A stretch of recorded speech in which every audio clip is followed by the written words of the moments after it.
Very good morning, students. Today we are going to learn new chapter, quadrilateral. So in that this is the important point.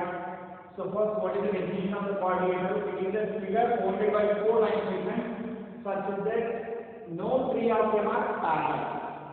So it means that there are four line segments in these. At least two may be parallel, but three should not be parallel. That we are going to call it as a quadrilateral. So this is a quadrilateral in which four line segments are. Next, sum of four angles of a quadrilateral is 360 degrees. It means angle A plus, angle B plus, angle C plus, angle D equals to 360 degrees. A quadrilateral in which exactly one pair of opposite sides are parallel is called a trapezium. We are going to call this as a trapezium. So look at here. If I am saying that AB is parallel to CD, AB is parallel to CD, then we can say that ABCD is a trapezium. Why? Because in this quadrilateral only one pair of opposite sides are parallel. If two pairs of opposite sides are parallel, it means AB also parallel to BC. Comma AB also parallel to BC, then we can say that it is a parallelogram. So the same quadrilateral, if two pairs of opposite sides are parallel, we are to call it as a parallelogram. Next, a parallelogram in which, so in this parallelogram, if all sides are equal, if AB is equal to BC is equal to CD is equal to DA, we can call directly it is a rhombus. Next, a parallelogram whose each angle is a right angle. So, angle A, angle B, angle C, angle D equals to 90 degrees. Then we can call this parallelogram as a rectangle. A square is a rectangle with adjacent sides are equal. So, let us say a rectangle is here.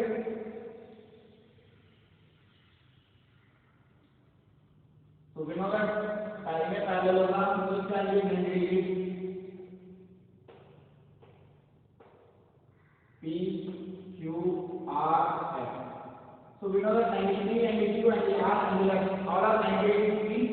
So I can call this rectangle as a square if adjacent sides are equal. It means PQ is equal to QR, is equal to RS, is equal to S. So this rectangle will form a square if adjacent sides are equal. Next point, a quadrilateral is a quadrilateral if it has two pairs of equal adjacent sides and unequal opposite sides.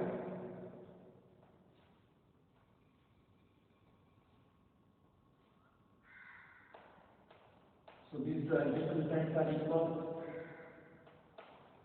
and opposite and equal sides. So we are going to call this as a kite.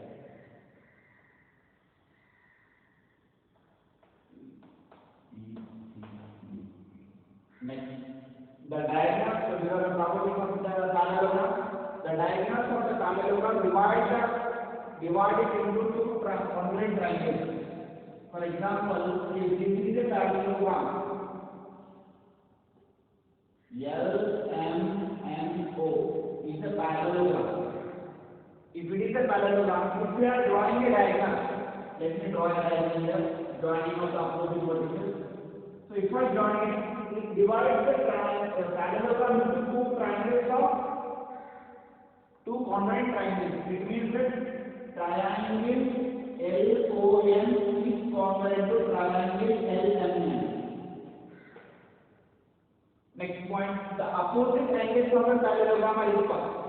So in this parallelogram, angle L is equal to angle M and angle M equal to angle O. So opposite angles of the parallelogram are equal. The diagonals of the parallelogram bisect each other. So diagonals of the parallelogram bisect each other. Let us suppose it is bisecting at X. So it means that LX equal to XM and OX is is equal to x. So consider it will be a midpoint. So LX is equal to xm, OX is equal to xm. That is the meaning of bisecting each other. Next, in a parallelogram, the bisectors of any two consecutive angles intersect at right angles.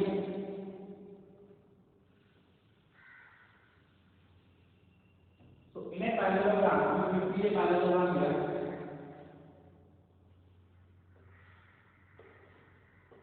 A, B, C, D. So in a parallelogram, the bisectors of any two consecutive angles. So if I take these two consecutive angles, this angle C and angle D. If I bisect these, so in the parallelogram, it will bisect and it will meet at only right angle. So that is one more important point to remember. So it will be bisecting only at right angle. Next point. The angle bisectors of a parallelogram forms a rectangle. It means that from every side it starts bisecting. Then it is going to form a rectangular shape. If the diagonals of the parallelogram are perpendicular, then it is rhombus. So the diagonals of the parallelogram, if we are saying they are perpendicular to one another, then we can call it as a rhombus. If the diagonals of the parallelogram, if we are saying they are equal, see previously we have said that AC is perpendicular to BD. So if diagonal AC is perpendicular to diagonal BD, means this parallelogram I have to call it as a rhombus. But if AC equals to BD, then I have to call this parallelogram as a square. And moreover, these diagonals, if they are intersecting at right angles, or else if they are perpendicular to each other and if the diagonals are equal, then I can call this parallelogram as a square.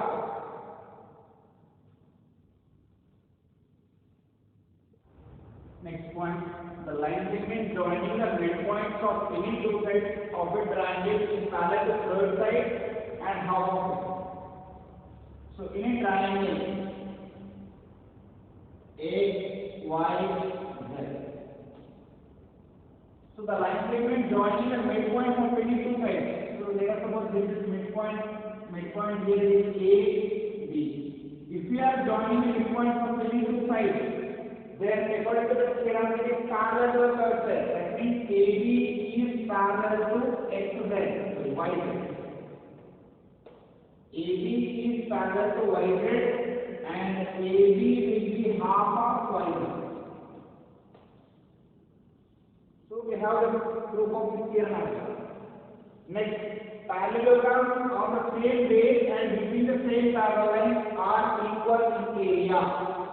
For example, if you see this parallelogram,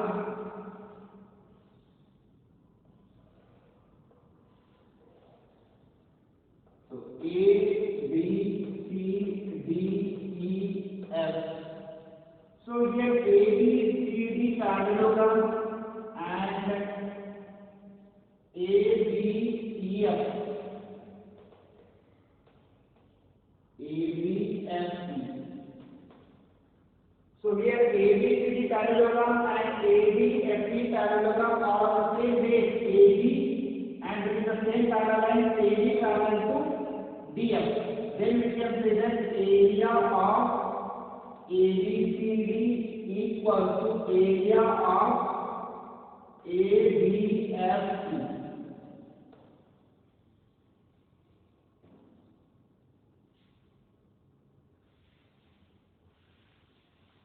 Next point, the quadrilateral formed by joining the midpoints of any two midpoints of the quadrilateral in order to form is a parallelogram. So for a quadrilateral PQRS, if this is a quadrilateral PQRS, midpoints are W, X, Y and Z. If I am joining these midpoints, so the formula here by the midpoints of the quadrilateral we are going to form it as a parallelogram.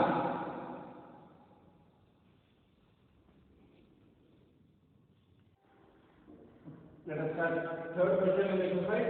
In triangle ABC, PQ are the midpoint of sides BC, DA and AB respectively.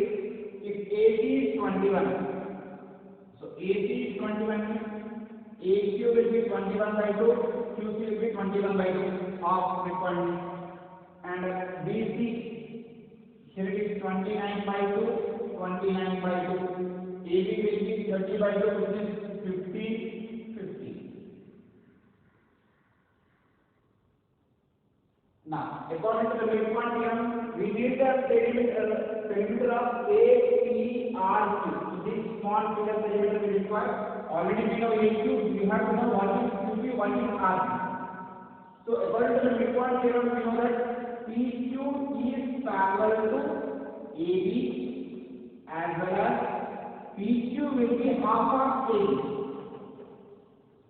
PQ will be half of AB.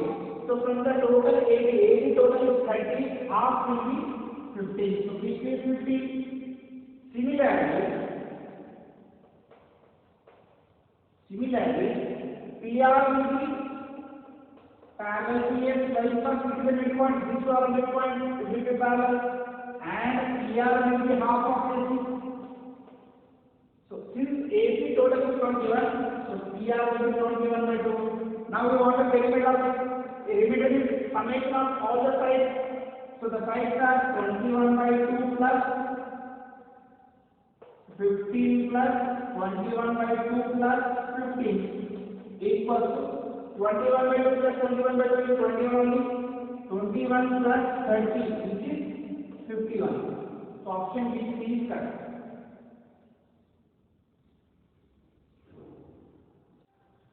Seventh question. In quadrilateral ABC, the line distance bisecting angle C and angle B. So since it is bisecting, if half is angle 1 is here also angle 1, here it will be angle 2.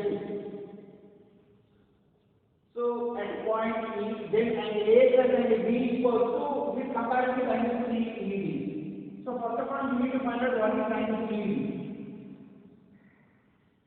So first in quadrilateral ABCD. So let me have all the angles, angle A plus, angle B plus, angle C plus, angle D is equal to 360 degrees. So that is angle A plus, angle B plus. Here I am getting two angles, 2 times of angle 1 plus angle 2 equal to 360 degrees. So angle A plus angle B is equal to 360 minus 2 times of angle 1 plus angle 2. So we can mark this as cosine. Next, if you observe this triangle in triangle CED, angle 1 plus angle 2 plus angle CED equals to 180 degrees. So instead of angle 1 plus angle 2, we can write it as instead of angle 1 plus angle 2, we can write it as 180 minus angle CED. This is second equation. Just we are transposing. So if I am putting second equation in this first equation, so the equation is going to become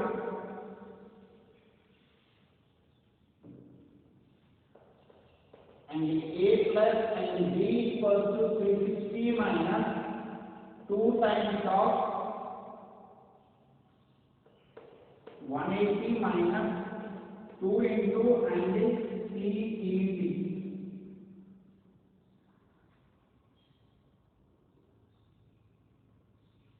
Sorry, not 2 into. So if I open up the bracket, it will be 360 minus 360 plus 2 times of angle CED. 360 gets the answer. So it is 2 times of angle CED. So twice the angle CED, option B is correct.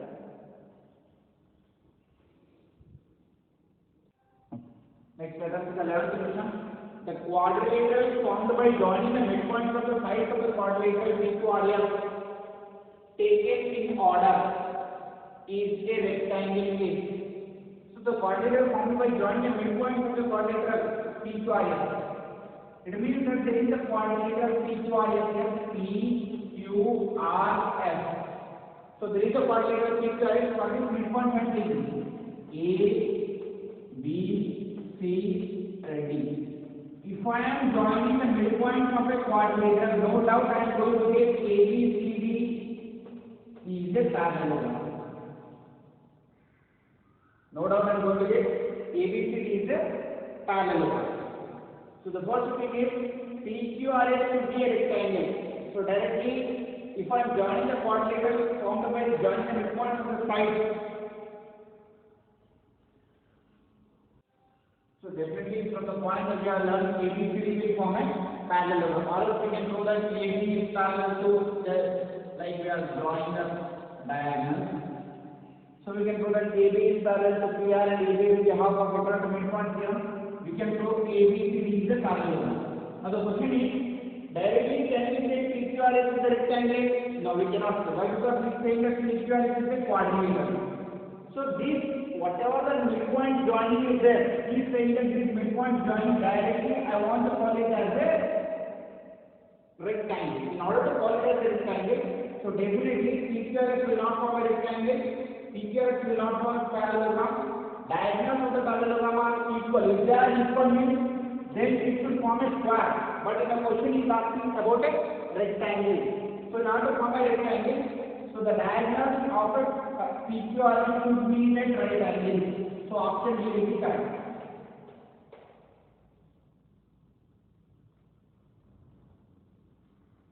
Now let us start doing this 14th question. X and Y are the midpoints of the sides AB and BC, which is already given in the question.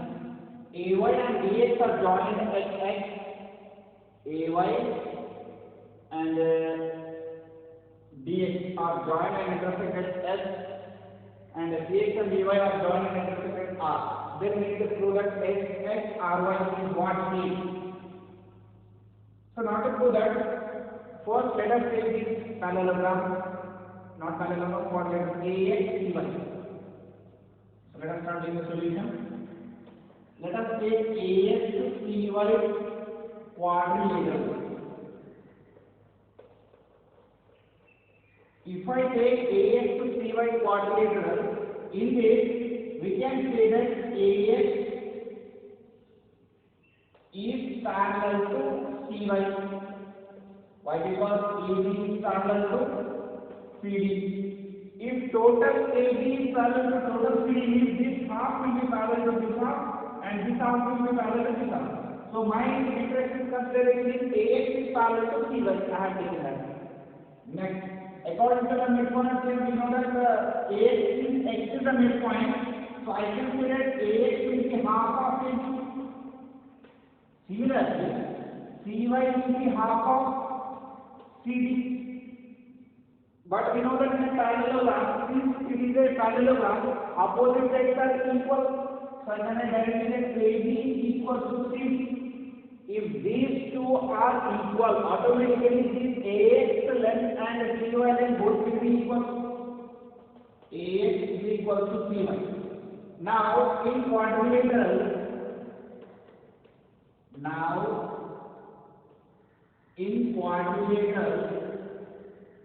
AX to CY.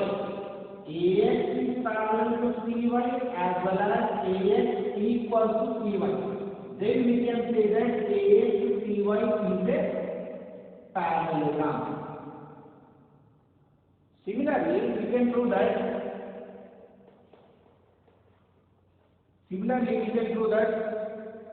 DXRY, DXDY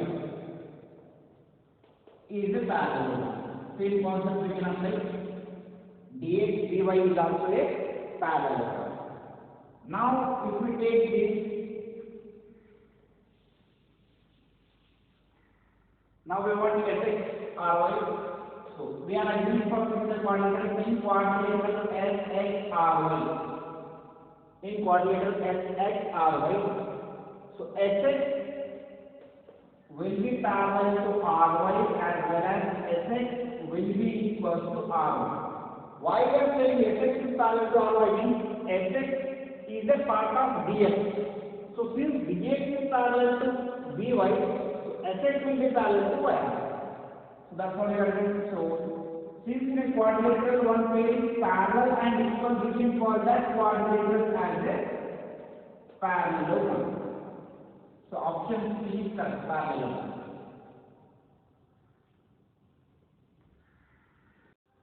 Next, let us see the 16th question. ABC is a parallelogram in which angle ADC is 85. Side AB is produced up to E. So we need to find out angle X plus angle Y 180 degree. So we know that angle C plus angle D will form a linear shape. So we can say that angle C is 180 minus 85. So angle C will be 95 degrees. From 180 to 85 it will be 95 degrees. Next, opposite angles of a parallelogram are equal. So angle D is 85. Angle B also 85 degrees. So it is forming a linear pair again. So 85 plus Y is equals to 180. So Y will be again 95. So here X also got 95, Y also got 95. X plus Y, 95 plus 95 is going to be 190 degrees. Okay, let us start solving this math the following. The first is, if ABC is a parallelogram, then the sum of the angles of X, Y, Z is. Since if it is a parallelogram, it will be angular diagonal. So it will make this side also Y and this side also X. X and Y, angular diagonal. So he is asking that what is the sum of angles X, Y, Z, X, Y, Z? It is forming a triangle. In triangle, sum of three angles is 180 degrees. So which one will be the option? P will be 2. So in this, which is option D is correct. So we will not be further also, but for understanding purpose we will do remaining one. Next Q. If ABCD is a rhombus, so if I want to call this quadrilateral as a rhombus, Q, diagonals will bisect each other, so everything will be 90 degrees in the middle. So 90 degrees. And angle D is 130. If total is 130 means here it will be 65. So here 65, here 90. 90 plus 65 will be 155. So the left value is 25. He is asking what is X. X will be 25. So for Q it will be 1. Q it will be 1. Next, if ABCD is a rhombus, then W. In rhombus, diagonals are perpendicular to each other, so every angle will be 90 degrees. So R will be 4. R is 4. Next, if ABC is a parallelogram, X plus Y is 130, then angle B. So X plus angle Y is 130 degrees. It is forming a triangle. In triangle it will be 180 degrees. So 130 is covered. So 180 minus 130 will be 50 degrees. So option F, it will be F will be for 3. S will be for 3. So option B is correct. Let us see the fourth question. The diagonals AC and BD of parallelogram ABCD. So parallelogram ABCD, diagonals AC and BD are intersecting at O. Angle DAC is 30.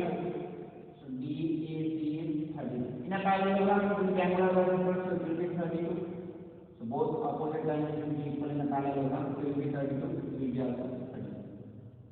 Next, angle AOB is 70 degrees. If angle AOB is 70 degrees, means on a line it will be 100 degrees. We want angle DBC. So this angle we want, we can use the sum of the angles of the triangle. 130 plus 32 plus angle DBC is equal to 180. So angle DBC is equal to 180 minus 142. So which is 38 degrees.